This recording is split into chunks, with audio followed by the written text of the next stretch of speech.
Ça vous dit quelque chose? La tête qui bourdonne, la gorge qui gratte, et le nez complètement bouché. Votre seul désir, vous blottir sous la couette la plus chaude et mettre le monde sur pause. Dans ces moments-là, maman ou mamie vous apporte sans doute un bon bol de soupe brûlante et une tasse de thé au citron, persuadée que c'est le meilleur des remèdes. Mais si je vous disais que certains de ces remèdes miracles pourraient en fait ralentir votre guérison? Dans cette vidéo, nous allons passer en revue votre cuisine de convalescence. Nous allons déterminer ce qu'il faut vraiment manger quand on a un rhume ou la grippe, pour aider son corps au lieu de le pénaliser. Nous allons séparer la science des mythes de grand-mère. Au fait, quel est votre aliment fétiche contre le rhume? Écrivez-le en commentaire tout de suite et nous verrons à la fin de la vidéo si vous aviez vu juste d'un an. Avant de parler des aliments spécifiques, expliquons pourquoi l'alimentation est si cruciale quand on est malade. Beaucoup pensent que la nourriture peut tuer le virus, mais ce n'est pas tout à fait vrai. Votre système immunitaire est une armée complexe et puissante qui entre en guerre contre l'infection. Et toute armée a besoin de ressources, d'énergie, de matériaux de construction et de munitions. C'est exactement ce que lui fournit la nourriture. Quand vous avez de la fièvre, votre corps dépense une quantité colossale d'énergie, même si vous restez simplement allongé. Les cellules immunitaires, les anticorps, tout cela coïncide et s'est construit à partir de protéines et d'autres nutriments qu'il faut constamment renouveler. C'est pourquoi une alimentation adaptée pendant la maladie n'est pas un traitement en soi, mais un soutien stratégique de votre armée. Vous lui donnez tout ce dont elle a besoin pour combattre efficacement et remporter plus rapidement la victoire contre les envahisseurs. La règle numéro 1, la plus cruciale et incontestable, ce n'est pas la nourriture, c'est l'hydratation. En termes simples, buvez beaucoup de liquide. L'eau, quand on était malade, remplit plusieurs fonctions essentielles. Premièrement, avec une température élevée et une respiration accélérée, vous perdez beaucoup plus d'eau que d'habitude. La déshydratation est la cause directe d'une aggravation de l'état général, de maux de tête et d'une grande fatigue. Deuxièmement, l'eau aide à fluidifier le mucus dans le nez et les bronches. Cela facilite l'expulsion et vous aide à mieux respirer. Troisièmement, c'est grâce à l'apport de liquide que votre corps élimine les toxines, les déchets produits par les virus et les cellules mortes. Imaginez l'eau comme un système de transport qui nettoie tous les débris sur le champ de bataille. C'est pourquoi l'eau claire, le thé non sucré ou même de l'eau tiède doivent devenir vos meilleurs alliés tant que vous êtes malade. Essayez de boire en petite quantité, mais de manière constante tout au long de la journée.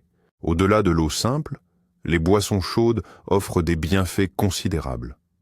Et cela ne se limite pas à la sensation de réconfort et de bien-être qu'elles procurent. Une boisson chaude aide à apaiser les irritations et les maux de gorge en rinçant mécaniquement les muqueuses, aidant ainsi à éliminer les virus. Elle favorise également la dilatation des vaisseaux sanguins, ce qui peut légèrement atténuer la congestion nasale. Les tisanes sont un excellent choix. La camomille, par exemple, possède de légers effets anti-inflammatoires et apaisants, favorisant un meilleur sommeil. Le thé au gingembre, que nous aborderons plus tard en détail, est excellent pour soulager les nausées et combattre l'inflammation. Quant à la tisane de tilleul, elle est traditionnellement reconnue pour ses propriétés diaphorétiques, aidant à faire transpirer. Même une simple eau chaude avec une rondelle de citron sera bénéfique. La règle d'or est simple. Évitez absolument les sodas sucrés et les jus de fruits industriels. Un apport excessif en sucre est totalement contre-indiqué pour votre organisme en ce moment et nous découvrirons très bientôt la raison de cette mise en garde. Passons maintenant à une véritable légende. Le bouillon de poulet, souvent considéré comme le roi du menu d'hôpital. Pourquoi, de génération en génération, est-il perçu comme le remède par excellence contre le rhume? Est-ce uniquement un effet placebo? Ou y a-t-il vraiment quelque chose de scientifiquement prouvé? La science confirme qu'il y a plus qu'une simple superstition. Premièrement, le bouillon est, avant tout, un excellent moyen de s'hydrater, ce qui est crucial. Mais il offre bien plus qu'une simple boisson. Il est riche en électrolytes, comme le sodium et le potassium, des minéraux essentiels que l'on perd en transpirant lorsque la fièvre monte. Deuxièmement, c'est une source de protéines facilement assimilables. Les acides aminés qu'il contient sont directement mobilisés pour la construction de nouvelles cellules immunitaires. Troisièmement, des études ont démontré que certains composants de la soupe au poulet pourraient avoir un léger effet anti-inflammatoire. Ils ralentissent le mouvement de certaines cellules immunitaires responsables des symptômes du rhume. Et enfin, la vapeur chaude qui se dégage de votre bol agit comme une excellente inhalation naturelle, aidant à décongestionner le nez et les voies respiratoires. Le bouillon de poulet n'est donc pas seulement un plat réconfortant. C'est un véritable remède qui fait ses preuves. Il est temps de déconstruire certains mythes. Commençons par le mythe le plus répandu et le plus tenace. Ne buvez pas de lait, car cela augmente la production de glaire. Vous avez sûrement entendu cela durant votre enfance. On pense que les produits laitiers augmentent les sécrétions de mucus dans le nez et la production d'expectoration dans les poumons, ce qui aggraverait la toux et le rhume. Eh bien, c'est tout simplement faux. De nombreuses études scientifiques, y compris une vaste revue menée par des chercheurs australiens, n'ont trouvé aucune corrélation entre la consommation de lait et une production accrue de mucus, que ce soit chez des personnes saines ou enrhumées. Mais d'où vient donc ce mythe persistant? C'est parce que le lait est une émulsion. Après l'avoir consommé, il peut laisser un fin film en bouche, ce qui crée une sensation subjective que la salive est plus épaisse ou pâteuse. Mais attention, cela n'a absolument aucune incidence sur la quantité réelle de sécrétion dans vos voies respiratoires. Par conséquent, si vous appréciez le lait ou le yaourt et que vous les tolérez bien, il n'y a aucune raison valable de vous en priver lorsque vous êtes malade. Il reste, d'ailleurs, une excellente source de protéines et de calcium. Passons au mythe suivant, cette vieille rengaine. Affame le rhume et nourrit la fièvre. Ou est-ce l'inverse? Personne ne se souvient plus de la formule exacte, mais l'idée de jeûner quand on est malade est profondément ancrée dans les esprits. Ce concept est totalement faux, et même dangereux. Comme nous l'avons déjà mentionné, combattre une infection est un processus incroyablement énergivore. Une augmentation de la température corporelle d'un seul degré accélère le métabolisme d'environ 10 à 13%. Votre corps tourne à plein régime pour générer de la chaleur et produire des cellules immunitaires. Le priver de carburant à ce moment-là, c'est comme envoyer un soldat au combat sans provision. Bien sûr, il est normal de ne pas avoir faim quand on est malade. Vous n'avez pas besoin de vous forcer à manger. Mais un jeûne total n'entraînera que faiblesse, épuisement des réserves énergétiques et un ralentissement de la guérison. Votre objectif est d'apporter à votre corps des aliments légers, mais hautement nutritifs. Et voici le troisième grand mythe concernant les vitamines. Dès que l'on ressent les premières irritations dans la gorge, le réflexe immédiat est de se jeter sur la vitamine C, les citrons et les oranges. L'idée de se gaver de vitamine C semble, à première vue, très logique. Après tout, elle est reconnue comme un antioxydant puissant et un excellent soutien pour notre immunité. Cependant, il y a plusieurs bémols importants. Les études démontrent que prendre de la vitamine C, le début des symptômes n'a pratiquement aucun effet sur la durée ou la gravité de la maladie. Elle peut être efficace en prévention, surtout chez les personnes soumises à de gros efforts physiques. Mais une fois que le virus est là, manger 1 kilo d'orange devient une mauvaise stratégie. Premièrement, notre corps ne peut pas absorber ni stocker d'énormes quantités de vitamine C. Tous les surplus sont simplement éliminés par les urines. Deuxièmement, les doses massives d'acide ascorbique peuvent provoquer des troubles digestifs. C'est pourquoi il suffit de vous assurer un apport quotidien normal en vitamine C via votre alimentation.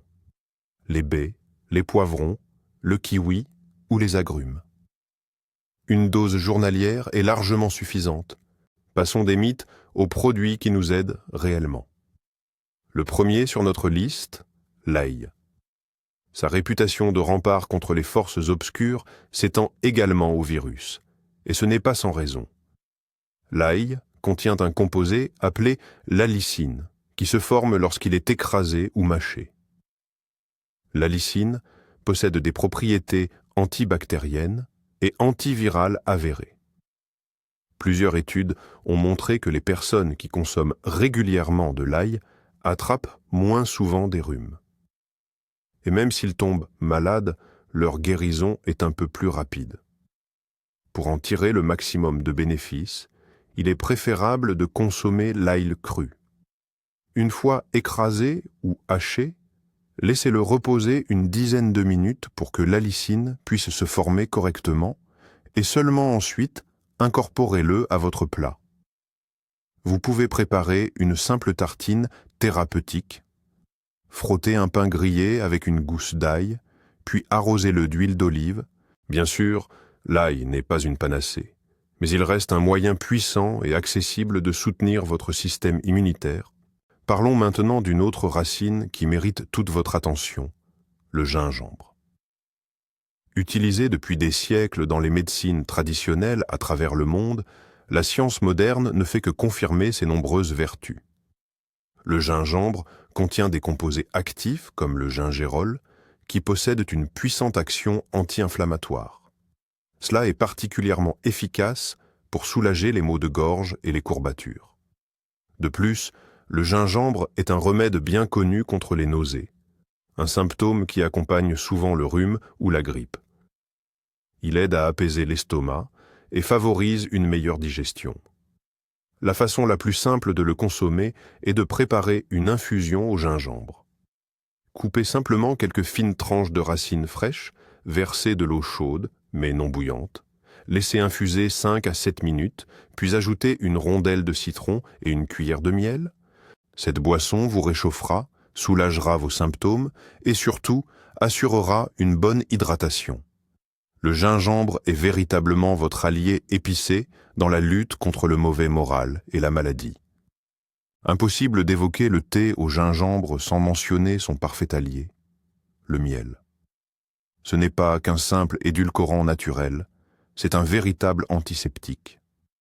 Le miel possède des propriétés antibactériennes et antimicrobiennes prouvées. Certaines études suggèrent d'ailleurs qu'il pourrait être plus efficace que les sirops populaires pour apaiser la toux nocturne des enfants. Il tapisse la gorge irritée, créant une couche protectrice qui soulage les irritations et le prurit. Cependant, son utilisation est soumise à 2 règles fondamentales. La première, ne jamais donner de miel aux enfants de moins d'1 an à cause du risque de botulisme infantile. La deuxième, évitez absolument de l'ajouter à de l'eau bouillante. Au-delà de 40 ou 50 degrés Celsius, la plupart de ces enzymes bénéfiques sont détruites. Ajoutez-le donc à un thé déjà légèrement refroidi ou consommez simplement une cuillère à café en le laissant fondre lentement dans la bouche. Privilégiez les miels plus foncés, comme le miel de sarrasin, car ils sont souvent plus riches en antioxydants. Nous avons déjà évoqué les protéines, notamment en parlant du bouillon de poulet, mais il est crucial de souligner leur importance de manière distincte. Les protéines sont composées d'acides aminés, qui sont en réalité les éléments de base, les fameuses briques, à partir desquelles le corps construit absolument tout. Ceci inclut les cellules essentielles de votre système immunitaire, les lymphocytes, les anticorps et les cytokines. Sans un apport suffisant en protéines, votre armée sera moins efficace et moins nombreuse. De plus, sachez que pendant la maladie, vos besoins en protéines augmentent considérablement. Il est cependant probable que vous n'ayez pas l'appétit nécessaire pour un gros steak ou une côtelette grasse. Et ce n'est pas grave. Durant cette période, l'important est de privilégier des sources de protéines extrêmement faciles à digérer. La poitrine de poulet ou de dinde pochée, le poisson maigre cuit à la vapeur, les œufs durs ou brouillés, ou une simple omelette sont des choix parfaits. Pour nos amis végétariens, d'excellentes options comprennent le tofu, la soupe de lentilles ou le quinoa. L'essentiel, c'est d'intégrer une petite source de protéines à chaque repas. Cela permet d'approvisionner constamment votre corps en matériaux de construction nécessaires à un rétablissement rapide. Si la vitamine C est souvent considérée comme le général de notre armée immunitaire, le zinc, lui, est plutôt son éminence grise. Bien qu'on l'évoque moins souvent, son rôle dans la défense contre les virus est tout simplement capital. Le zinc est essentiel au bon développement et au fonctionnement de nos cellules immunitaires. Des études, synthétisées dans une revue Cochrane, ont démontré que prendre du zinc dans les premières 24 heures suivant l'apparition des symptômes du rhume peut en moyenne réduire sa durée d'une journée. Il agit en bloquant la multiplication des rhinovirus, principale cause du rhume, au niveau de la muqueuse nasale.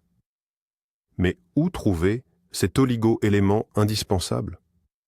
Les huîtres en sont les championnes toutes catégories, mais avouons-le, ce n'est pas l'aliment le plus pratique lorsqu'on est souffrant. Beaucoup plus accessible, la viande rouge, notamment le bœuf, la volaille, les légumineuses, les graines de courge et les noix. Intégrer ces aliments à votre alimentation aidera à fournir à votre système immunitaire ce minéral précieux et irremplaçable. Passons maintenant à une autre vitamine, moins évidente, mais essentielle pour notre système immunitaire, la vitamine D.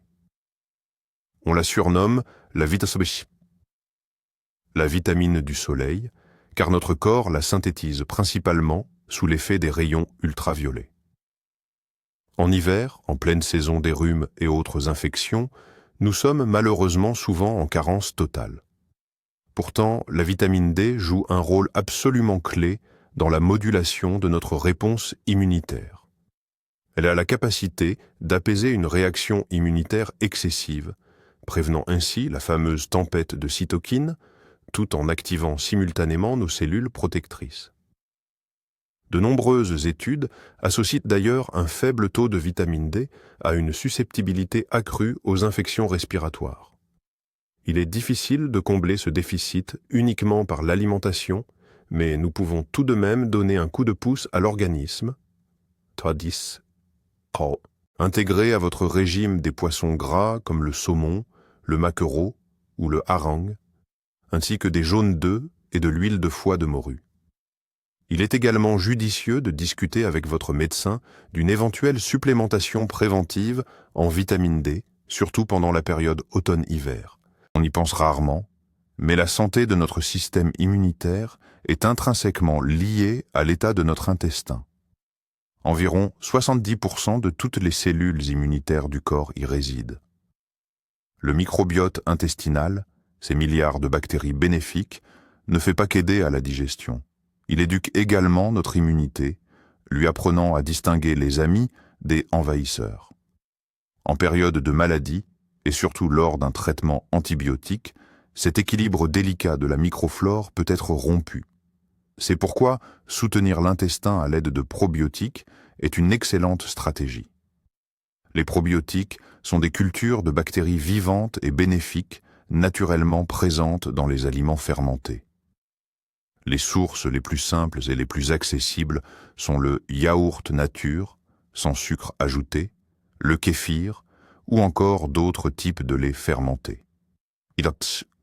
La choucroute crue, non pasteurisée, le kimchi ou le kombucha, thé fermenté, représentent également d'excellents choix.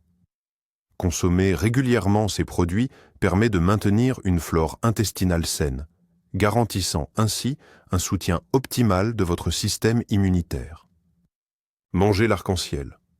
Ce conseil de diététicien est d'autant plus crucial en cas de maladie.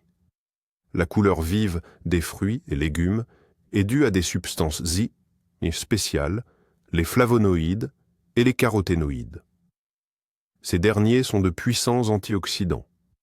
Les antioxydants aident le corps à lutter contre le stress oxydatif, un sous-produit de l'activité intense de notre système immunitaire. Ils agissent en quelque sorte comme des pompiers capables d'éteindre le feu qui se déclare dans les cellules pendant que l'organisme lutte contre l'infection. l'un des flavonoïdes les plus étudiés, est la quercétine. On la trouve notamment dans les pommes, les oignons, les baies et les légumes à feuilles vert foncé, comme les épinards. Des recherches indiquent que la quercétine pourrait posséder des propriétés antivirales. Par conséquent, veillez à intégrer un maximum de produits végétaux très colorés dans votre régime alimentaire. Un smoothie au baies, une salade d'épinards et de poivrons, ou encore des pommes au four. Tous ces aliments sont non seulement délicieux, mais aussi extrêmement bénéfiques pour retrouver toute votre énergie. Passons maintenant à ce qu'il faut absolument éviter de consommer. L'ennemi numéro 1 de votre système immunitaire, c'est le sucre. Oui, quand on est un et malade, on a souvent envie de se réconforter avec quelque chose de sucré. Mais c'est se rendre un très mauvais service. Des études ont montré que la consommation importante de sucre simple, cela inclut non seulement le sucre blanc, mais aussi le miel en grande quantité, les sirops et les boissons sucrées, peut temporairement inhiber l'activité de vos globules blancs, les leucocytes, qui sont les principaux soldats de votre corps contre les infections. Cet effet peut durer plusieurs heures. En d'autres termes, en mangeant une barre chocolatée ou en buvant un verre de soda, vous neutralisez littéralement votre système immunitaire pendant un certain temps. C'est pourquoi, pendant la maladie, évitez les bonbons, les pâtisseries, les yaourts sucrés et les boissons gazeuses. Si vous avez vraiment une envie de sucre, privilégiez plutôt quelques fruits ou baies. Dans ce cas, le sucre est associé à des fibres et des vitamines bénéfiques. Le deuxième élément à bannir absolument, c'est l'alcool. La vieille recette populaire, ces fameux 100 grammes de vodka poivré pour se réchauffer, est l'une des pires idées qu'on puisse avoir lorsque l'on est malade. Premièrement, l'alcool est un puissant diurétique. Il provoque la déshydratation, vous faisant perdre des liquides précieux, alors que, rappelez-vous, l'hydratation est la clé du rétablissement. Deuxièmement, l'alcool sabote votre sommeil. Bien que vous ayez l'impression de vous endormir plus rapidement, les cycles de sommeil profond et réparateur sont gravement perturbés. Or, c'est justement pendant cette phase que votre corps procède à la régénération cellulaire. Troisièmement, métaboliser l'alcool représente une charge colossale pour le foie. Celui-ci est déjà surchargé par le processus de détoxification naturelle de votre organisme. Et enfin, l'alcool, tout comme le sucre, affaiblit et supprime le système immunitaire. C'est pourquoi on oublie les soi-disant doses curatives. L'alcool est strictement interdit, et ce, jusqu'à votre rétablissement complet. Difficile pour beaucoup d'imaginer commencer la journée sans leur dose de café, surtout lorsqu'on manque déjà d'énergie. On se dit que la caféine va nous donner le coup de fouet nécessaire pour tenir. Mais lorsque vous êtes malade, c'est un très mauvais réflexe. La caféine, tout comme l'alcool, est un diurétique. Elle accélère l'élimination de l'eau, ce qui entrave l'hydratation, pourtant essentielle à la guérison. De plus, c'est un stimulant pour le système nerveux central. Cette énergie artificielle qu'il procure empêche votre corps d'obtenir ce dont il a vraiment besoin, un repos complet. Vous n'avez peut-être pas l'impression d'être fatigué, mais votre organisme réclame désespérément du sommeil pour se réparer. Les boissons énergisantes sont encore pires, car elles cumulent les effets de la caféine avec une quantité impressionnante de sucre. Pour cette raison, pendant une maladie, remplacez le café par des tisanes ou simplement de l'eau tiède. Laissez votre corps se reposer autant de temps qu'il le jugera nécessaire. Lorsque vous êtes malade, toute l'énergie de votre corps doit être mobilisée pour combattre le virus, et non pour digérer des aliments complexes. Frites, steaks gras, pizza, burgers, tous ces plats demandent un effort colossal à votre système digestif. Le sang afflue vers l'estomac, au détriment des organes qui en ont besoin pour assurer la réponse immunitaire. La nourriture lourde peut entraîner inconfort, ballonnement et nausées, ce qui ne ferait qu'aggraver votre mauvais état général. C'est pourquoi vous devez vous concentrer sur des plats simples et très digestes. L'idéal est de se tourner vers les purées, pommes de terre, carottes, choux-fleurs, les galettes de dinde ou de poulet cuites à la vapeur, le poisson poché, les bouillies de céréales préparées à l'eau ou au lait dilué, et les pommes au four. Ce type d'alimentation apporte l'énergie et les nutriments essentiels sans surcharger l'organisme. Plus l'alimentation est légère, plus votre corps peut se rétablir facilement. L'une des règles d'or en cas de maladie est d'écouter votre corps. Votre organisme est un système incroyablement intelligent qui vous envoie des signaux clairs.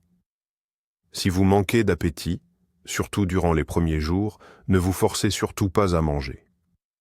C'est une réaction parfaitement normale. Votre corps concentre toute son énergie à combattre l'infection.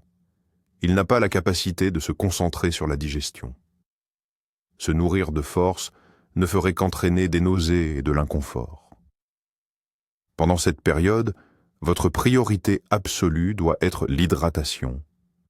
Quand l'appétit commence doucement à revenir, privilégiez les aliments légers, des bouillons, des soupes, des porridges liquides, des smoothies ou des yaourts.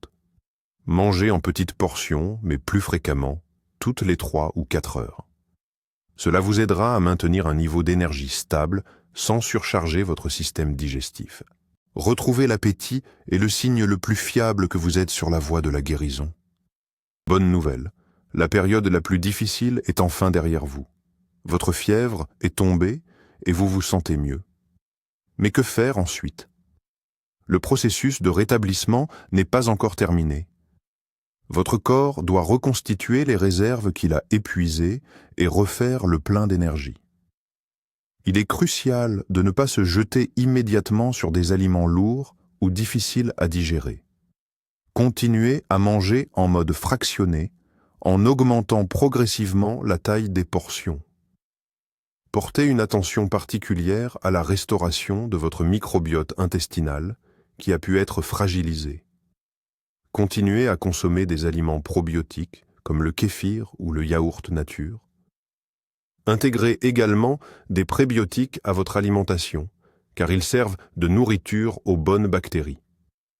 On les trouve notamment dans les bananes, les oignons, l'ail et les produits à grains entiers.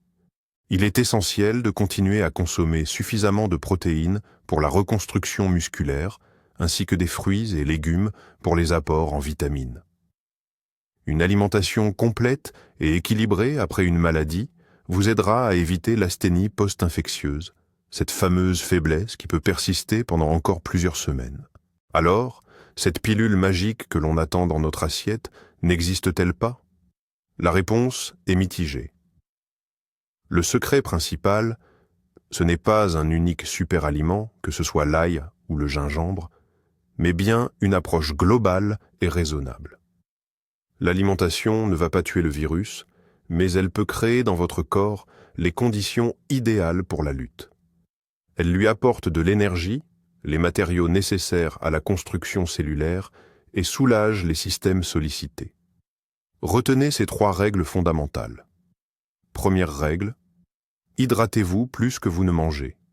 L'hydratation est la clé de voûte.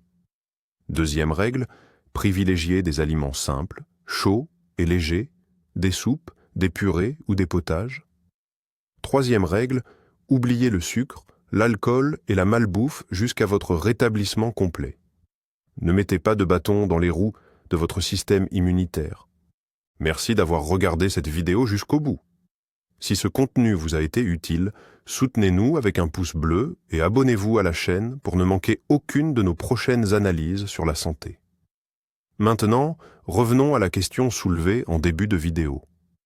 Votre opinion sur la meilleure alimentation en cas de rhume a-t-elle changé après ce visionnage? Quels aliments allez-vous désormais inclure dans votre régime convalescence et lesquels allez-vous éliminer? Laissez-nous vos commentaires. Nous serions ravis de lire vos témoignages.